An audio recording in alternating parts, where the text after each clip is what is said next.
नंदनपुर गांव की सुबह अक्सर पक्षियों की चहचहाहट से होती थी, लेकिन फूलमती के लिए हर सुबह एक नई जंग की तरह थी।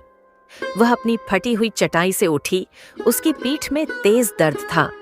उसने भगवान की एक पुरानी तस्वीर के आगे सिर झुकाया। उसने अपनी टोकरी उठाई। फूलमती रेंगते हुए कदमों से रामू के खेत पर पहुंची। रामू वहां बैंगन की सिंचाई कर रहा था।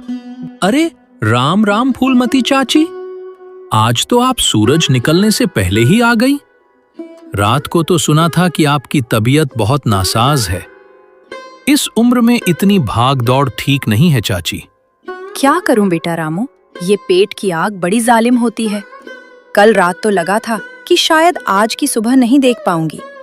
पूरा बदन ऐसे तप रहा था जैसे चूल्हे की आग हो। पर अगर आज घर पर बैठ जाती तो कल के लिए नमक और रोटी का इंतजाम कैसे होता। बुढ़ापे में मौत से ज्यादा भूख का डर लगता है।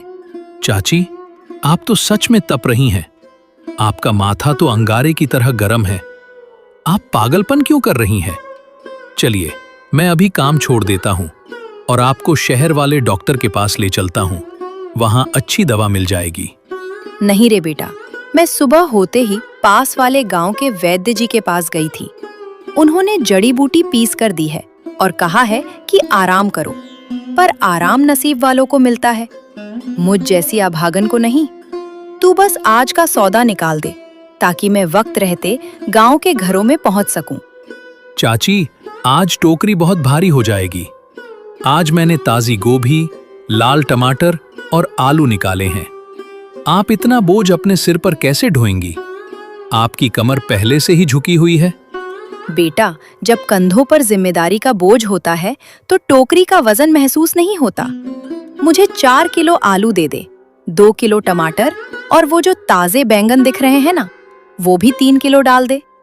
आज गांव में एक शादी का छोटा सा फंक्शन है, शायद वहां ज्यादा सब्जियां बिक जाएं। ठीक है चाची, पर ध्यान रखिएगा, अगर रास्ते में चक्कर आए तो कहीं बैठकर सुस्ता लीजिएगा। और सुनिए, पैसों की चिंता मत करना, जब बिक जाएं तब दे देना। जैसे ही फूलमती टोकरी उठाकर निकली, रामू की पत्नी चमेली हाथ में चाय का गिलास लिए वहां आ गई। उसकी नजर फूलमती की भारी टोकरी पर पड़ी। अरे ओ जी, ये क्या तमाशा लगा रखा है? फिर से उस बुढ़िया को टोकरी भर के सब्जियां दे दी, वो भी उधार पर। चमेली, चिल्लाओ मत, वो बेचारी बीमार है। इस उम्र में मेहनत कर रही है, हमें उसकी मदद करनी चाहिए। इंसानियत भी कोई चीज होती है। इंसानियत?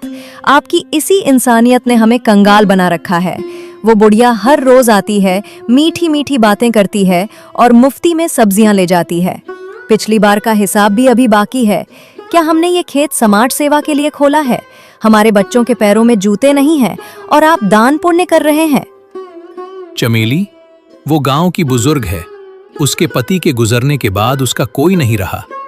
क्या हम इतना भी नहीं कर सकते कि उसे 2 वक्त की रोटी का जरिया दे सकें? सुन लीजिए, अगर आज शाम तक वो बुढ़िया पैसे लेकर नहीं आई तो कल से मैं उसे खेत के अंदर पैर भी नहीं रखने दूंगी। मुझे अपने बच्चों का भविष्य देखना है। इस बेकार की दया का मैं क्या अचार डालूंगी। फूलमती गांव की गलियों में पहुंची। उसका शरीर कांप रहा था, लेकिन वह चिल्ला रही थी, सब्जियां ले लो, ताजी सब्जियां। वह सुनीता के घर के बाहर रुकी। अरे फूलमती चाची, आज तो आपकी आवाज बहुत धीमी लग रही है। क्या बात है? चेहरा भी पीला पड़ा हुआ है। क्या बताऊं बेटी, आज हिम्मत जवाब दे रही है, पर क्या करूं, मजबूरी इंसान को पत्थर बना देती है। आज बहुत अच्छी गोभी लाई हूं, देखेगी क्या? चाची, गोभी तो मैं ले लूंगी, पर पहले आप थोड़ा पानी पीजिए, आपकी सांसें फूल रही हैं। तभी सुनीता की बेटी रिया बाहर आई। दादी, आप फिर से काम पर निकल आईं। माँ, देखो ना दादी कितनी बीमार लग रही हैं। दादी, आज आप कहीं नहीं जाएंगी, आज आप हमारे घर पर खाना खाएंगी। मैंने आपके लिए खास खिचड़ी और चटनी बनाई है। नहीं मेरी लाडो, मुझे अभी और भी घरों में जाना है। अगर देर हो गई तो सब्जियां मुरझा जाएंगी और कोई खरीदेगा नहीं। फिर मैं रामू बेटा को क्या मुंह दिखाऊंगी? चाची, आप फिक्र मत कीजिए, आप अंदर चलिए, थोड़ा आराम कीजिए। मैं पड़ोस की औरतों को यहीं बुला लेती हूँ, वो यहीं से आपकी सब्जियां खरीद लेंगी। फूलमती अंदर गई। रिया ने उसे बड़े चाव से खाना खिलाया। दादी, आप रोज हमारे घर क्यों नहीं आ जाती? मैं आपको रोज गरम गरम खाना खिलाऊंगी। आपको ये सब्जियां बेचने की क्या जरूरत है? बेटा, मेहनत की रोटी में जो स्वाद है वो कहीं और नहीं। जब तक ये हाथ पैर चल रहे हैं, मैं किसी पर बोझ नहीं बनना चाहती। तू बहुत प्यारी है, बिल्कुल वैसी ही जैसी मेरी पोती होती अगर भगवान ने चाहा होता। शाम को जब फूलमती थकी हारी अपनी झोपड़ी की ओर लौटी तो उसने देखा कि वहां गांव के जमींदार ठाकुर दिग्विजय सिंह के 2 आदमी कालिया और भोलू खड़े थे। बेटा, तुम लोग यहाँ क्या कर रहे हो? मेरी झोपड़ी के पास ये खूंटे क्यों गाड़ रहे हो? बुढ़िया, अपना बोरिया बिस्तर समेट ले। जमींदार साहब का हुक्म है कि ये जमीन अब खाली करनी होगी। यहाँ सरकार की तरफ से एक बड़ा गोदाम बनने वाला है। क्या कह रहे हो बेटा? ये झोपड़ी तो मेरे पति की निशानी है। मैं 50 साल से यही रह रही हूँ। ये जमीन सरकारी कैसे हो गई? मेरे पास कहीं और जाने की जगह नहीं है। कानून जगह नहीं देखता बुढ़िया, कागज देखता है। तेरे पास इस जमीन के कोई कागज हैं? नहीं ना?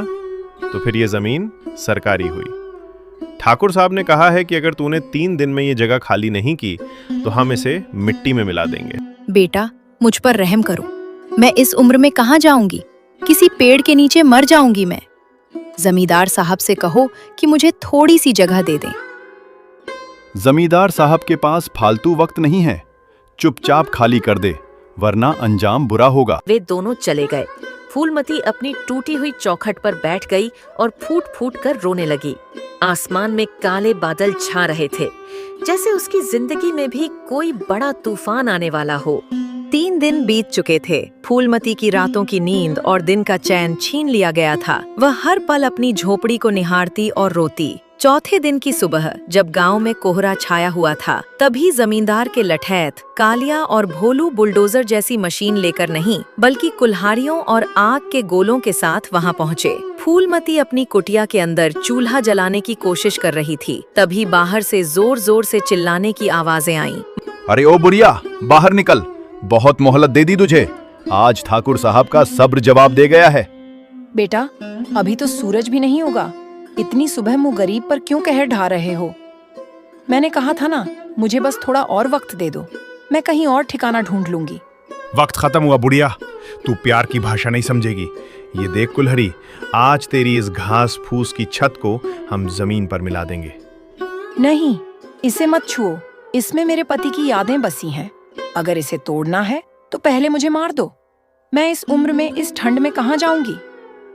अरे देख क्या रहा है, शुरू हो जा।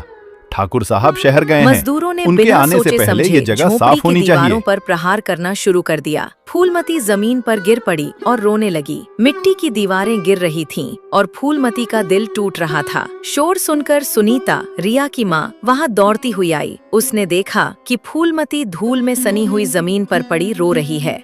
अरे, ये क्या अनर्थ हो रहा है? छोड़ दो इस बेचारी को। तुम लोगों को शर्म नहीं आती? एक बूढ़ी औरत का घर उजाड़ रहे हो। ऐ सुनीता, बीच में मत बोल, वरना ठाकुर साहब तेरे घर का पानी भी बंद करवा देंगे। ये सरकारी काम है, हट जा यहाँ से। चाची, आप हिम्मत मत हारिए। आप मेरे साथ चलिए। हम अभी के अभी जमींदार जी के घर जाएंगे। वो इतने भी पत्थर दिल नहीं होंगे। बेटी, जो इंसान किसी का घर उजाड़ता है, उसके सीने में दिल नहीं, पत्थर होता है। पर तू कहती है तो एक बार आखिरी कोशिश कर लेती हूँ। शायद मेरी बुढ़ापे की झुर्रियां देखकर उन्हें तरस आ जाए। सुनीता और फूलमती जमींदार ठाकुर दिग्विजय सिंह के महलनुमा घर पर पहुंची। ठाकुर साहब अपने घर के बारांदे में बैठे थे। जमींदार साहब, मुझ पर रहम कीजिए। आपके आदमियों ने मेरी झोपड़ी की दीवारें गिरा दी। मैं कहाँ जाऊंगी? मैं अनपढ़ हूँ, मुझे कागजों की समझ नहीं है। पर मेरे पति ने मरते वक्त कहा था कि यह जमीन मेरी है। देखो फूलमती, भावनाओं से पेट नहीं भरता और ना ही कानून चलता है। वो जमीन सरकारी रिकॉर्ड में खाली दिखाई गई है। वहां गांव का विकास होगा। तू क्यों बीच में रोड़ा बन रही है?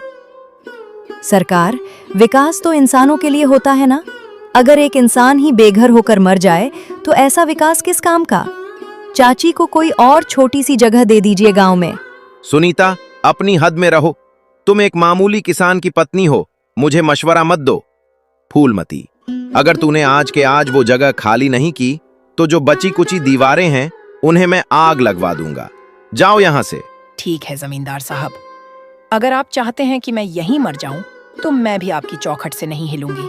जब तक मुझे न्याय नहीं मिलता मैं यहीं बैठी रहूंगी। उधर झोपड़ी के पास कालिया और भोलू देख रहे थे कि गांव के लोग इकट्ठा हो रहे हैं। भोलू, अगर गांव वाले और इकट्ठा हो गए तो काम मुश्किल हो जाएगा। बुढ़िया तो जमींदार के पास गई है, क्यों ना काम जल्दी खत्म कर दे। क्या मतलब? मिट्टी खोदने में घंटों लगेंगे। माचिस जला और इस फूस में आग लगा दे। राख को साफ करना आसान होगा। जैसे ही भोलू ने माचिस की तीली जलाई, पूरी झोपड़ी धू धू कर जलने लगी। आसमान में काला धुआं फैल गया। जब तक फूलमती और सुनीता वहां पहुंची, सब कुछ राख हो चुका था। नहीं, मेरा सब कुछ जल गया। हे भगवान, तूने मुझे उठा क्यों नहीं लिया? मेरा संसार उजाड़ दिया इन जालिमों ने। अभी रामू काका वहां से गुजर रहे थे। उन्होंने देखा कि फूलमती राख के ढेर के पास बैठकर अपना सिर पीट रही है। चाची, ये क्या हुआ? ये आग कैसे लगी? रामू भाई, जमींदार के आदमियों ने जानबूझकर आग लगाई है। उन्होंने चाची को सड़क पर ला खड़ा किया है। बस बहुत हुआ। अब तक हम डरते रहे, इसलिए इनका हौसला बढ़ा। आज एक माँ का घर जला है, कल हमारा खेत छीना जाएगा। बेटा, मैं तो बर्बाद हो गई। अब मेरा कोई नहीं है। चाची, ऐसा मत कहो। अब आप अकेली नहीं हो। ये पूरा गांव आपके साथ खड़ा होगा। हम मुखिया जी के पास चलेंगे। अगर जमींदार ने आग लगाई है तो उसका हर्जाना भी वही भरेगा। हाँ चाची, मुझे माफ कर देना। मैं हमेशा आपको उधार के लिए टोकती थी, पर आज इन लोगों ने जो किया है वो पाप है। चलिए, हम सब आपके साथ हैं। नंदनपुर गांव में आज अजीब सी हलचल थी। सूरज की पहली किरण के साथ ही रामू काका, सुनीता और चमेली ने गांव के हर घर का दरवाजा खटखटाया था। देखते ही देखते गांव के पुराने बरगद के पेड़ के नीचे एक बड़ी पंचायत जुटने लगी। फूलमती राख से सने कपड़ों में एक पत्थर पर बैठी शून्य में ताक रही थी। गांव के मुखिया बाबा दीनदयाल, जो अपनी निष्पक्षता के लिए जाने जाते थे, पंचायत की गद्दी पर बैठे।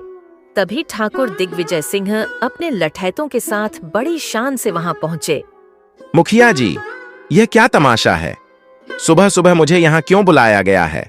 मेरे पास फालतू के झगड़ों के लिए समय नहीं है। ठाकुर साहब, मामला फालतू नहीं, बहुत गंभीर है। एक बेसहारा बुजुर्ग महिला की झोपड़ी जला दी गई है।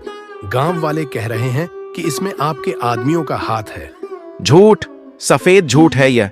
वह सरकारी जमीन थी। बुढ़िया को खाली करने को कहा गया था। शायद चूल्हे की चिंगारी से आग लग गई होगी। इसमें मेरा क्या कसूर? ठाकुर साहब, झूठ आप बोल रहे हैं। मैंने अपनी आंखों से कालिया और भोलू को वहां से भागते देखा था जब धुआं उठ रहा था, और आपकी धमकी तो पूरी दुनिया ने सुनी थी। हाँ मुखिया जी, कल जब मैं चाची के लिए खाना ले जा रही थी, तब इन लठैतों को वहाँ मिट्टी का तेल छिड़कते देखा था। उस वक्त मैं डर गई थी, पर अब नहीं। अब तक चुप बैठी फूलमती अचानक खड़ी हुई। उसकी आंखों में आंसू नहीं, बल्कि एक अजीब सी चमक थी, सच्चाई की चमक। जमींदार साहब, आपने मेरी झोपड़ी नहीं जलाई, आपने अपनी इंसानियत जलाई है। आप कहते हैं मेरे पास कागज नहीं है। चलिए, मान लिया। पर क्या आपके पास उस भगवान को दिखाने के लिए कोई जवाब है जिसने हम सबको बनाया है? मैंने 50 साल उस मिट्टी की सेवा की और आपने एक पल में उसे राख कर दिया। चुप कर बुढ़िया, अपनी औकात में रह। चुप रहिए ठाकुर साहब, ये पंचायत है, आपका दरबार नहीं। फूलमती चाची, आप अपनी बात पूरी कीजिए। मुखिया जी, मुझे महल नहीं चाहिए। मुझे बस मेरा वो कोना लौटा दीजिए जहां मैं चैन से मर सकूं। क्या इस गांव में एक विधवा के लिए 2 गज जमीन भी नहीं बची? मुखिया जी ने गांव के अन्य पंचों से मशवरा किया। गांव के लोगों का गुस्सा बढ़ता देख ठाकुर दिग्विजय के चेहरे पर पसीना आने लगा। उसे लगा कि आज मामला उसके हाथ से निकल रहा है। गांव वालों, हमने सबकी बातें सुनी। यह स्पष्ट है कि फूलमती चाची के साथ अन्याय हुआ है। ठाकुर साहब, कानून कहता है कि किसी को भी बेघर करने से पहले उसे रहने की जगह देनी पड़ती है। आपने जबरन आग लगवाई, यह एक अपराध है। आप मेरा अपमान कर रहे हैं मुखिया जी। अपमान आपने उस माँ का किया है जिसने सबको सब्जी खिलाकर पाला है। पंचायत का फैसला यह है कि ठाकुर दिग्विजय सिंह अपनी निजी जमीन में से एक हिस्सा फूलमती चाची को देंगे। और सिर्फ जमीन ही नहीं, अगले 15 दिनों के भीतर वहां एक पक्का कमरा बनवा कर देंगे, जिसका सारा खर्च ठाकुर खुद उठाएंगे। और मुखिया जी, जब तक घर नहीं बनता तब तक चाची कहाँ रहेंगी? तब तक चाची जमींदार के अतिथि गृह गेस्ट हाउस में रहेंगी और उन्हें ससम्मान भोजन दिया जाएगा। क्या गांव वालों को यह फैसला मंजूर है? 15 दिन बीत गए। गांव के लोगों ने मिलकर उस घर को बनाने में मदद की। ठाकुर दिग्विजय को झुकना पड़ा क्योंकि गांव की एकजुटता के आगे उसकी लाठी कमजोर पड़ गई थी। नया घर बनकर तैयार था, छोटा ही सही पर पक्का और सुरक्षित। चाची, देखिए आपका नया महल। अब ना तो बारिश का डर है और ना ही आग का। और चाची, अब आपको सब्जी बेचने के लिए मीलों दूर नहीं जाना पड़ेगा। हमने तय किया है कि आप इसी घर के बरामदे में अपनी छोटी सी दुकान खोलेंगी। हम सब यहीं से सब्जी खरीदेंगे। और दादी, अब आपको रोज खिचड़ी बनाने की जरूरत नहीं है। मैं रोज स्कूल से आते वक्त आपके लिए कुछ ना कुछ लेकर आऊंगी। आज मुझे समझ आया कि असली दौलत कागज के टुकड़े या जमीन नहीं होती। असली दौलत तो आप जैसे लोग हैं। बेटा रामू, तूने मुझे हारने नहीं दिया। चमेली बेटी, तूने मेरी आंखें खोल दी। चाची, मुझे शर्मिंदा मत कीजिए। मैंने देर से ही सही पर यह समझ लिया कि रिश्तों की कीमत पैसों से बढ़कर होती है। फूलमती अब अपने नए घर में चैन से रहती है। वह अब भी सब्जियां बेचती है, पर अब उसके चेहरे पर थकान नहीं, मुस्कान होती है। गांव का हर बच्चा उसे सब्जी वाली दादी के नाम से प्यार करता है।